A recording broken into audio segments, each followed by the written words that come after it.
Welcome to the Air Canada family. Congratulations on your new position. To give you a feel of the company, we're sending you on an all-paid exclusive trip for new employees. Here's your ticket, and we'll see you after the flight. Next in line. Hi, can I have your passport, please? Thank you. Oh, you're a new employee, aren't you? Welcome to Air Canada. So, I am here to tell you about general information.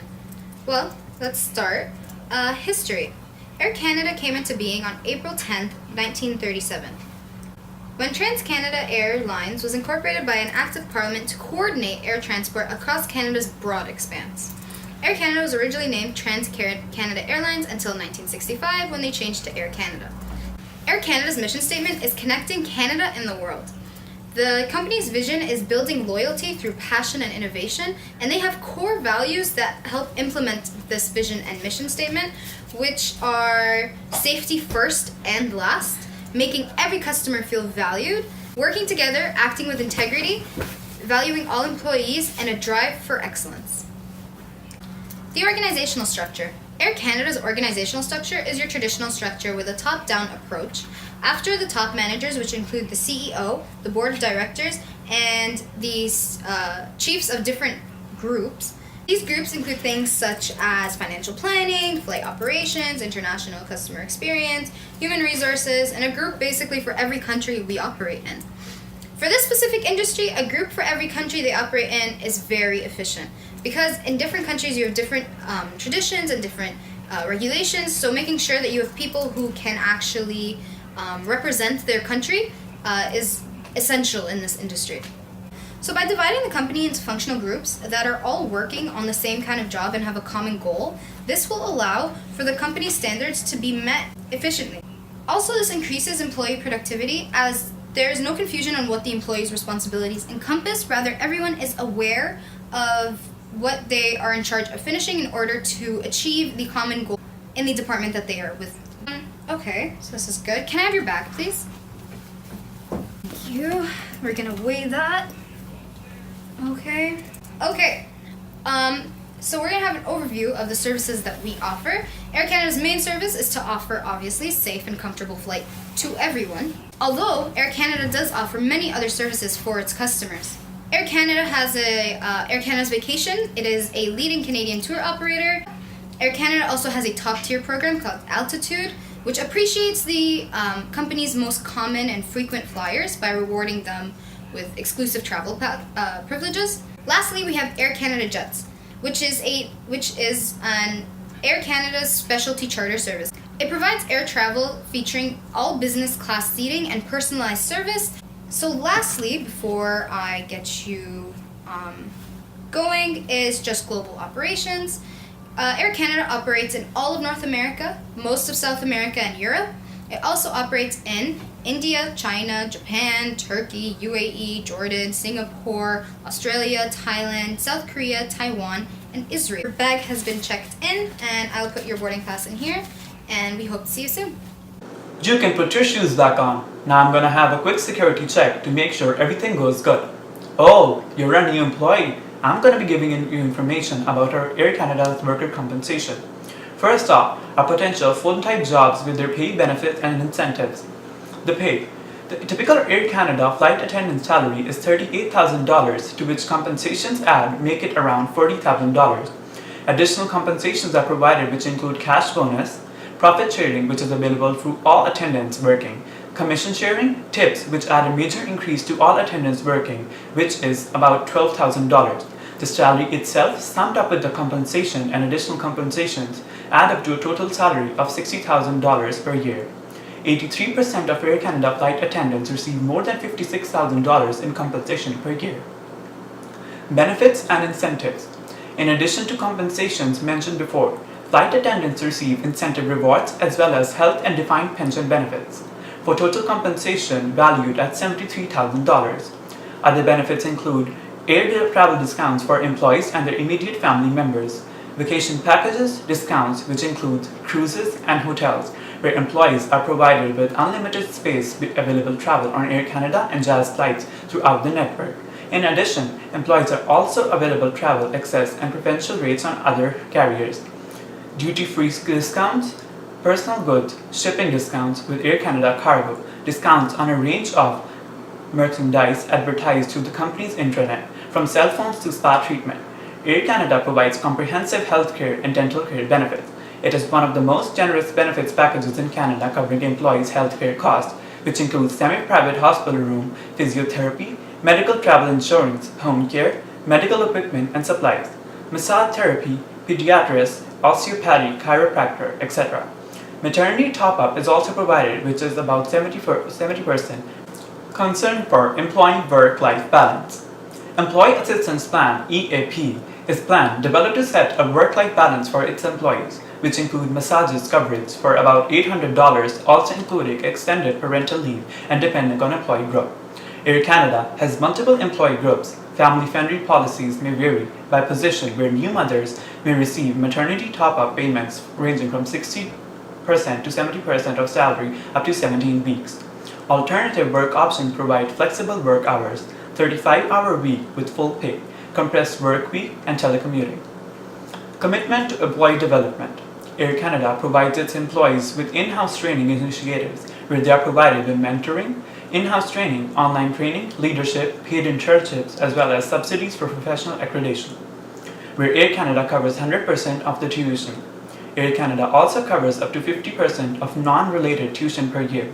With unique training and development programs, there is no annual maximum for courses related to an employee's career development. In-house programs also include a wide range of topics, from language training, French or English, to flight training. The airline's largest simulator can accommodate 65 passengers and reproduce a range of scenarios, and the former online Air Canada University, ACU. Hi, welcome to check-in. Can I have your boarding pass, please? Thank you. Oh, you're a new employee. Welcome to the team. Did you know that Air Canada is very concerned about the environment? Their goal is to leave less waste and carbon in the atmosphere. Air Canada is also partnering up with different businesses to help reduce less waste. In November 2007, eFreight was launched in 6 countries, including Canada, and it's basically to help them use less paper documents. And Air Canada uses enough documents to fill 80 747 freighters. That's a double-decker plane. Air Canada is also very committed to safety. They have a 7 out of 7 on airlinesrating.com. They are one of the largest airlines and have over 100 flights a day. Since Transair Lines became Air Canada in 1965, they have had over 4.75 million flights and only 3 incidents resulting in death. Air Canada also has a safety management system, and it's basically what safety they expect from their employees. And remember, safety is everyone's responsibility. Air Canada only has a list of common prohibited items for their passengers if they need to know or if they do not know. And some of these things that include batteries, curling irons and lighters, certain liquids and gels, and MREs. Air Canada also does a lot with the community. They launched the Air Canada Foundation in 2012. Their goal is to help sick children get the medication that they need and the treatment that they need. They do this by collecting any small change they possibly can on flights or in the airport. Of their foundation, they have 3 subcategories: the Wings of Courage, closest to the pin, and volunteer involvement. Wings of Courage is when pilots visit sick children in the hospital and give them a certificate of courage. Volunteer involvement gives employees that do a lot of volunteer work a reward for all their hard work. And closest to the pin is when Air Canada sponsors a company for their golf tournament and designates a certain pin as the Air Canada Foundation hole. The person closest to the hole enters for a chance to win 3 economy class tickets. Alright, you're good to go. You can now board the plane. Welcome aboard. I'll be talking about our SWOT analysis. Our strength would be our strong alliances. Air Canada has made strategic alliances with other airlines for connecting passengers to their destinations. Air Canada is part of the Star Alliance since May 1997. This network provides connectivity, collaborative, and coordination services between members airlines to ensure that passengers have a smooth transportation experience. This is positive for Air Canada, as this alliance membership enables its clients to have connectivity to any major destination in the world, as well as helps it to receive customers from other airlines to connect with them. Another strength would be advanced technology. Air Canada has received Boeing 787 Airbuses with more economy capacity configuration. These planes are technologically advanced with TVs on the backs of the seats for in-flight entertainment and travel tracking.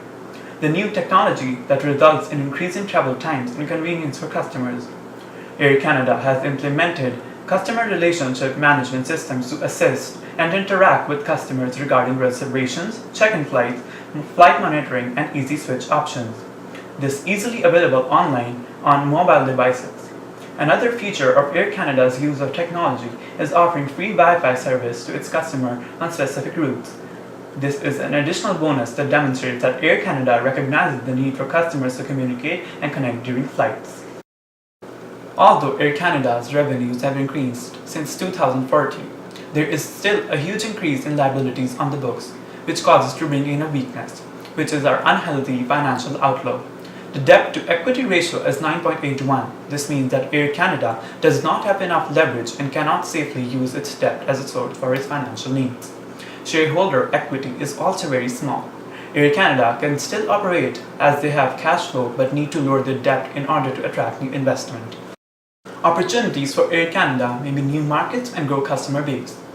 New markets. Air Canada can expand into new markets such as India, China, and Japan, as there are large populations of these nationalities present in Canada. However, Air Canada would not be competing with other major airlines for premier landing areas in these airports.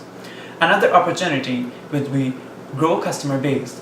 With the new routes and connections to the regular Canadian routes, Air Canada can expand their customer base through connecting traffic. This will enable Air Canada to diversify the core capacity from mainly capacity seating on planes to traffic connection capacity. It would also reduce their operational fuel cost per flight as the cost would be spread over long distances.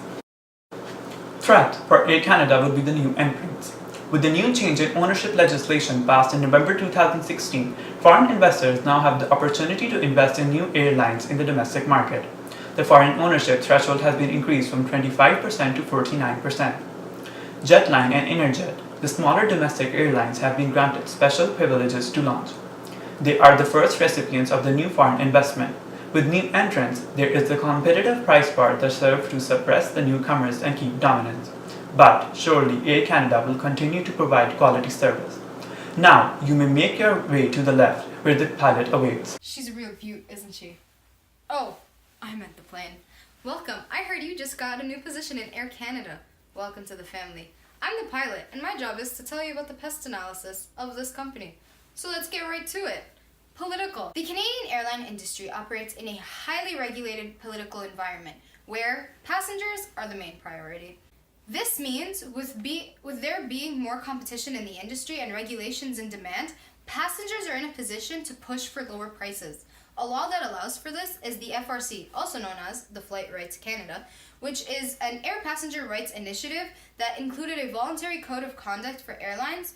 So essentially, customers are the ones driving the major decisions in this industry.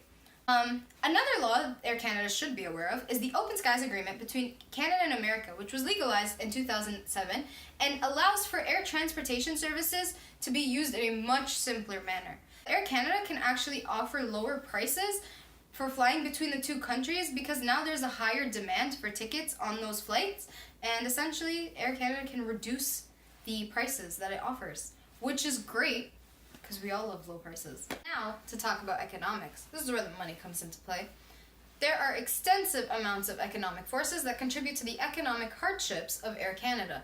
A tragic example of this are the 9/11 attacks that happened on the Twin Towers, which left a major impact on the airline industry that has yet to actually fully recover from. Another thing that comes into play for economics is the fluctuations in oil prices. Since most of Air Canada's fleet runs on pure oil, this greatly affects Air Canada's overall profit. Social.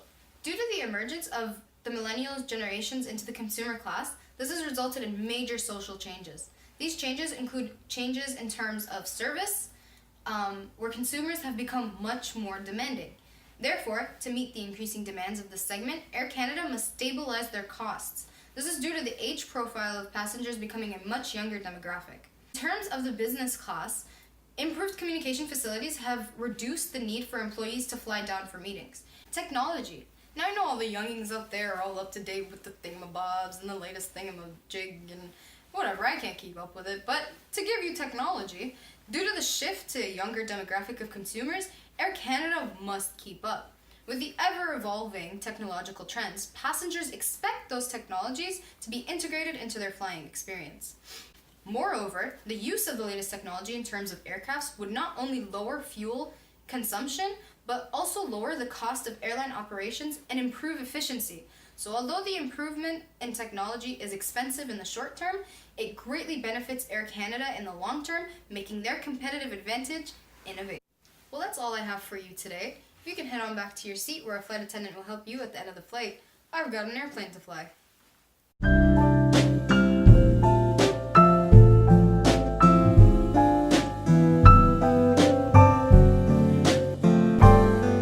I hope you had a safe flight.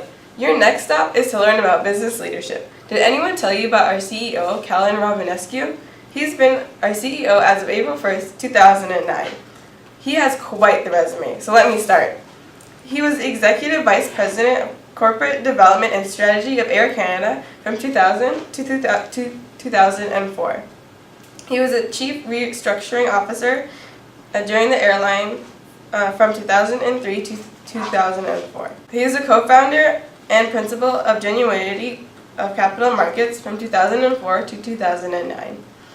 He was also the chair of the Star Alliance Chief Executive Board from 2012 to 2016. He was a chair of International Air Transport Association in 2014 to 2015. He also has a Bachelor of Law degree from the University of Montreal and the University of Ottawa. He has also received an honorary doctorate from both these universities. In 2015, he was named the Chancellor of the University of Ottawa. And he was also recognized as Canada's Outstanding CEO of the Year in 2016. When he became the CEO of Air Canada, he was put in the middle of a financial crisis. The CEO before, Monty Brewer, was not doing a very good job. They had to deal with a fuel company, and oil prices started to decrease, and it was said to be a $400 million mistake. They were losing money and had to find $2.9 billion for employee pensions. The financial crisis started when the 9/11 attacks happened and when the SARS outbreak started. And while this was happening, they were already $13 billion in debt. Rovinescu was able to turn this company around and also launch the Air Canada Rouge. Air Canada Rouge is a branch of Air Canada, but it's a more simple and stylish way of traveling. There are no outlets, built-in entertainment, and you can rent iPads. Air Canada Rouge has a total of 52 routes. Now for their culture. Air Canada values diversity, and they try to hire a wide variety of employees. Their mission statement is connecting Canada to the world. Their vision is building loyalty through passion and innovation. And their values are safety, customers, teamwork, integrity, employees, and excellence. They're very supportive with their employees, and they tend to reward them for good work that they have been doing. Air Canada is very supportive of their employees, and they tend to reward them on the good work they've done.